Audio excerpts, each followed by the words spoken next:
கருத்து கேட்பு அப்படிங்கிறது வெறும் 3 நகரத்துல மட்டும் நடத்துறதுக்கு ஏதாவது காரணம் இருக்கான்னு எனக்கு தெரியல. ஒருவேளை 3 நகரத்துல இருக்கவங்க மட்டும்தான் பணம் கட்ட போறாங்களா, இல்ல மீதி நகரத்துல இருக்கவங்களுக்குலாம் நீங்க வாங்குவீங்களான்றது எனக்கு தெரியும். தமிழ்நாட்டில் 8 கோடி பேர் இருக்கிறோம், 7-8 கோடி பேர் இருக்கிறோம். அப்ப பல துறை சார்ந்தவர்கள் இருக்கிறாங்க, பல தரப்பான மக்கள் இருக்கிறாங்க. அப்ப அத்தனை மக்கள் இடத்திலும் இது குறித்தான ஒரு கருத்து கேட்க வேண்டிய தேவை இருக்கு. ஏன்னா இது வந்து எலக்ட்ரிசிட்டிங்கிறது வந்து ஒரு பிசினஸ் கமாடிட்டியான்னு எனக்கு தெரியல, இது ஃபண்டமெண்டல் கமாடிட்டியா இருக்குது. ஒரு கல்வியை போல, உணவை போல, மருத்துவத்தை போல அடிப்படையானதா இருக்கு. அப்ப இது எல்லாத்துடைய பொருளாதாரத்தையும் பாதிக்கக்கூடிய ஒரு விஷயத்தை வந்து நீங்க எல்லாரையும் சேர்த்து எடுக்க வேண்டிய தேவை இருக்கிறதா நினைக்கிறேன். அது அப்படி நடக்காம நீங்க வந்து இந்த விலைவாசி ஏற்றுறதான ஒரு முடிவை மின்சார வாரியம் எடுக்கிறாங்க அப்படின்னா அது கண்துடைப்பான ஒரு கருத்தறியும் கூட்டமா தான் இருக்கும்னு நான் நினைக்கிறேன். ஆனால் இந்த தகவல் கூட பெரிய அளவுக்கு பொது செய்திகள்ல இல்லை. ஏன்னா எல்லா செய்திகளும் நாங்க பாக்குறோம். ஆனா இப்படி ஒரு நடக்க போற செய்திகள் வந்து பொது தளத்துக்கு கொண்டு போறதுக்கு உங்களுக்கு நிறைய வாய்ப்புகள் இருக்கு. கடந்த காலத்தை விட இப்ப ஏகப்பட்ட வாய்ப்புகள் இருக்கு. சமூக வலைதளங்கள்ல இருந்து, தொலைக்காட்சிகள்ல இருந்து எல்லாமே இருக்கு. அதை செய்யாமல் போனதனுடைய நோக்கம் என்ன அப்படின்றது துறை சார்ந்தவர்கள் சொல்ல வேண்டியது இருக்கிறதா பாக்குறேன். ஆகவே வந்து அனைத்து தரப்பு மக்களின் கருத்து கேட்காமல் நீங்கள் முடிவெடுத்து ஒரு 3 நகரத்தில் இருக்கக்கூடிய ஒரு சிறு விகிதமான ஆட்களை மட்டுமே கணக்கில் எடுத்துட்டு நீங்க இது ஒரு ப்ராப்பர் சாம்பிளிங்காவும் இருக்காது. இது எந்த சாம்பிளிங்லயும் இப்படி ஒரு சாம்பிள் பண்ணவே மாட்டாங்க. அப்ப இது எந்த பேசிஸ்ல இந்த சாம்பிளிங் நடக்குது அப்படின்னு பார்த்தா இது வந்து ஒரு ஐவாஷ் மாதிரி தான் தெரியுது. ஆகவே வந்து அதுவும் தலைநகரத்தில் நடக்குது. இந்த அரங்கத்துல பல தரப்பான மக்கள் வந்து குவிஞ்சிருக்க வேண்டிய ஒரு தேவை இருக்குது. ஆனா இங்கே அப்படி இல்லை. அப்ப இது கருத்து கேட்பு கூட்டம் விரிவுபடுத்தப்படாமல் இதுல ஒரு முடிவு எடுத்தீங்கன்னால் அது வந்து ஜனநாயக விரோதமானதாக இருக்கும் என்பது முதல் கருத்து.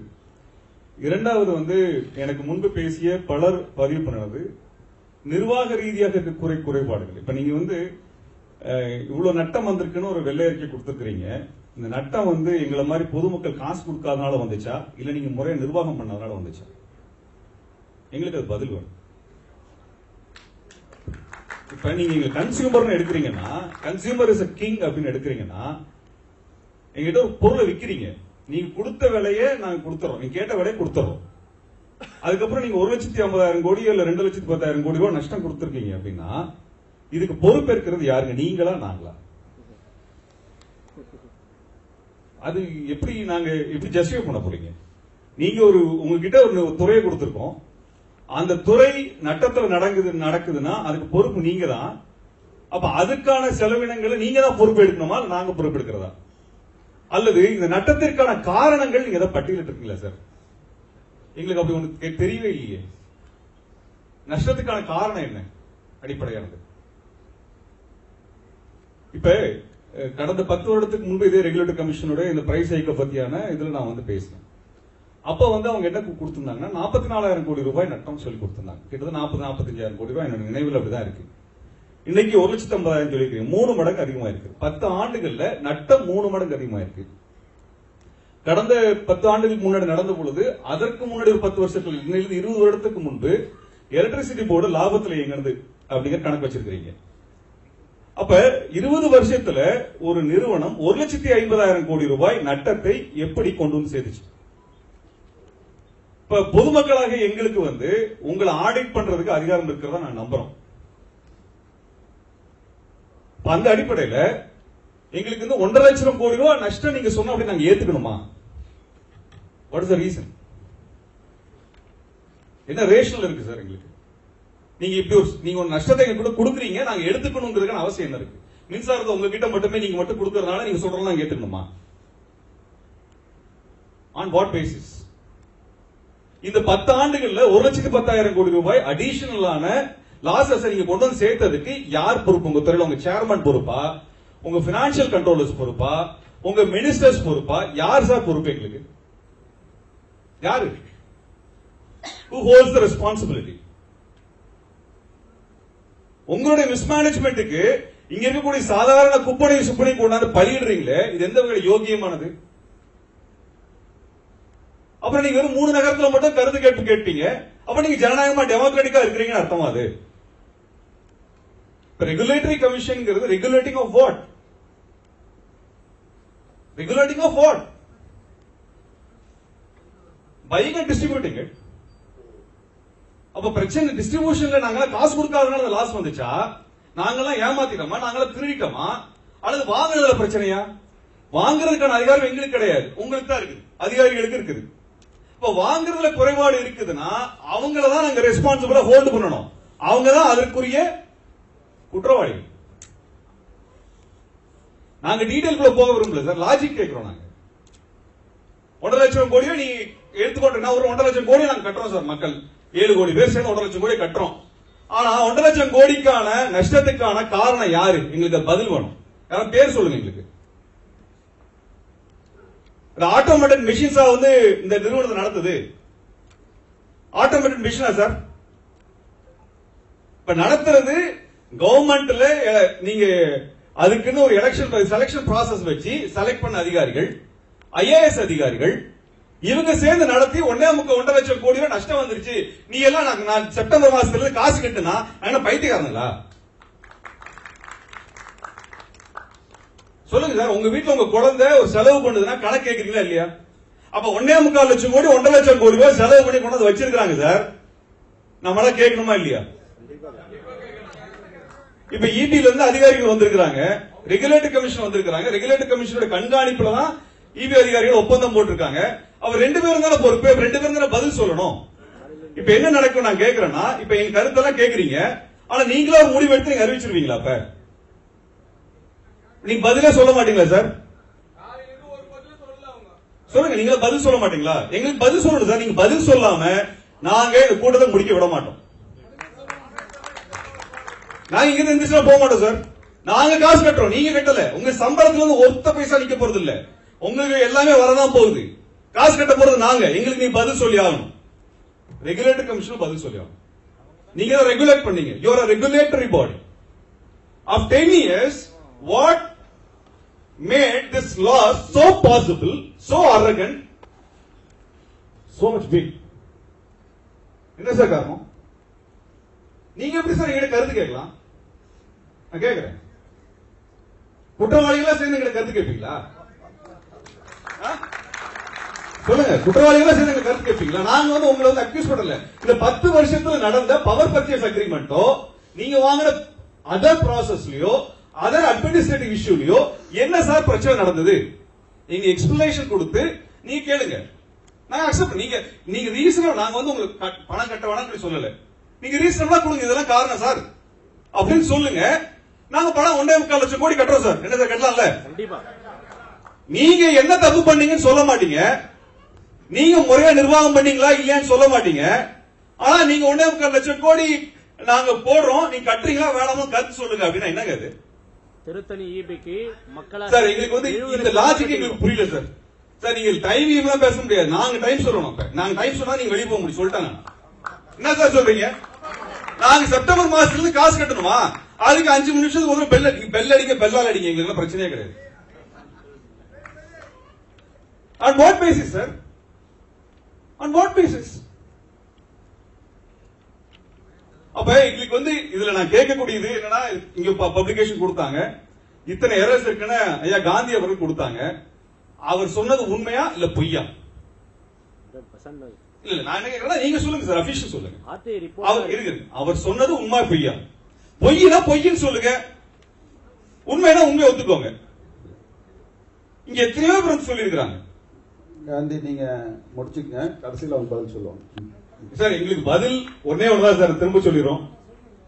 இந்த இதுல நீங்க 20 வருஷத்துல 1.25 லட்சம் கோடி ரூபாய் நஷ்டத்துக்கு மின்சாரத்துறையினுடைய உயர் அதிகாரிகள், IAS அதிகாரிகள் பொறுப்பேற்பட்டு அவங்க மேல விசாரணை கமிஷன் வைக்கணும்.